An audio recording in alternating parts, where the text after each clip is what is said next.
Welcome back, students. In this video, we are going to work on page 36. Page 36.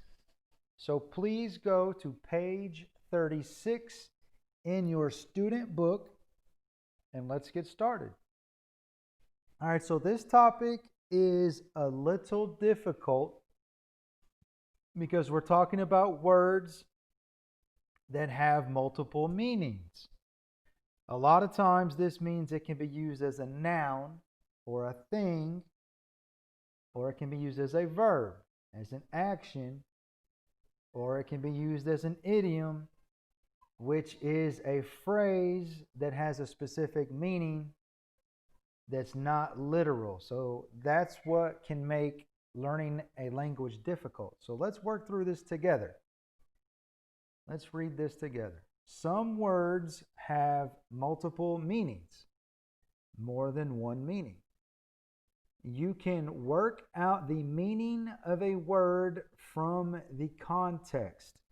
So if you're not sure of the meaning of something, look at the words or the sentences around it to help you use the context to figure out the meaning.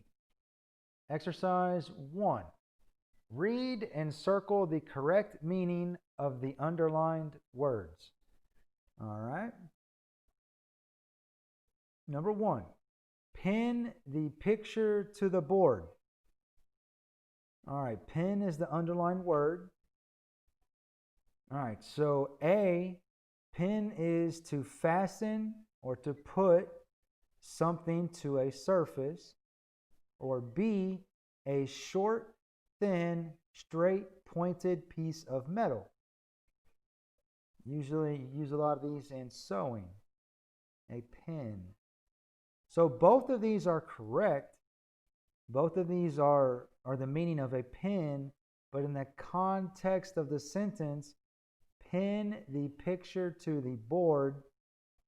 Pin is a verb in this sentence. So a verb is an action. So to fasten something, to put something to a surface.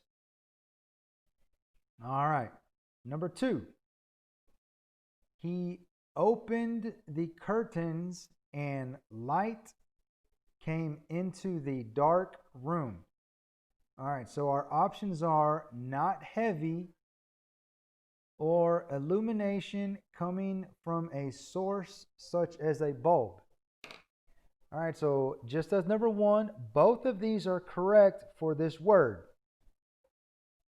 So let's try to figure it out. He opened the curtains and light came in to the dark room. So light is something that's not heavy. In this sentence, no, that is not correct. Illumination coming from a source such as a bulb or usually the sun. There you go. So we use curtains to block the light.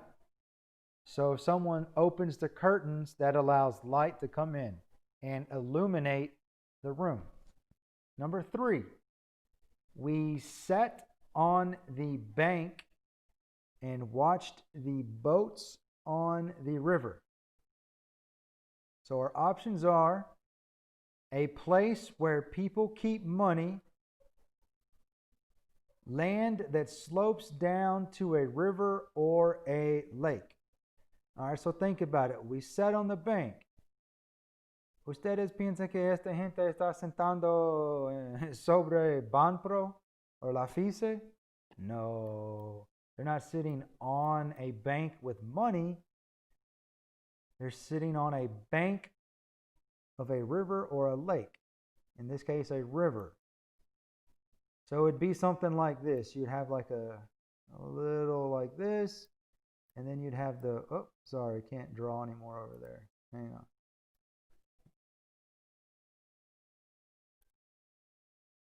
So you have a bank that would come down like this, and then you'd have the water here.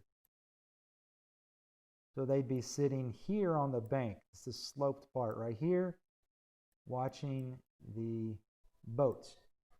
How you like that boat?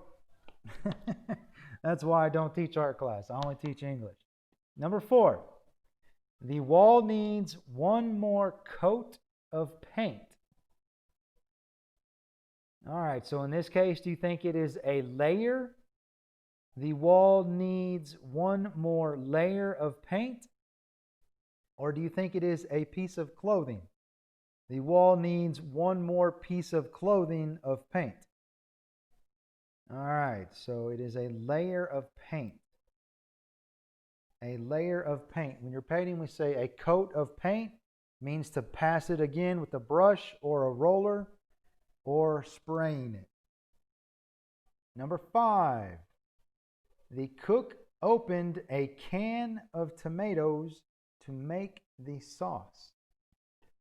All right, is a can a container, or is a can the ability to do something? All right, so the difference between this is a noun and this is a verb. Poder en español. The cook opened, so this is your subject, this is your verb, this is your object.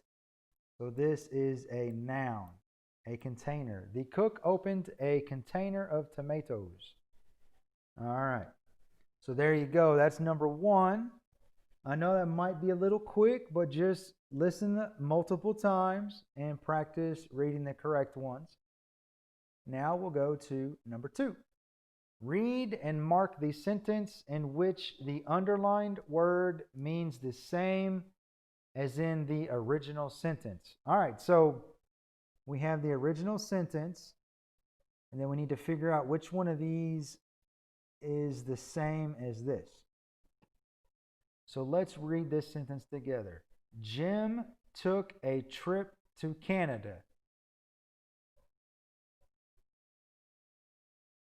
All right. So here we go. Don't trip over that rock on the path, or the trip to Houston was long as the plane was late. All right, so in this instance, Jim took a trip. This is a noun. And this one, this is a verb, and this is a noun. So what do you think? This one. The trip to Houston. Jim took a trip. So in this case, trip is like viaje or vacación, más o menos. Number 2, the president is going to address the country tonight. All right, now you say it.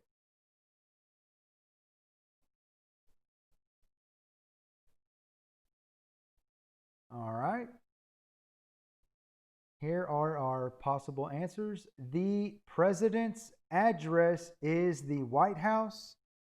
The principal will address the school in the auditorium. So let's go back up to here. Going to address, this is a verb. Going to address. This is the president's address. This is a noun. The principal will address. This is a verb in the future. So what do you think? This one is being used as a verb. This one is being used as a verb. So those are most similar. Number 3. I'm going to watch the new sitcom tonight. All right, so I'm going to watch. Is this a noun or a verb? This is a verb.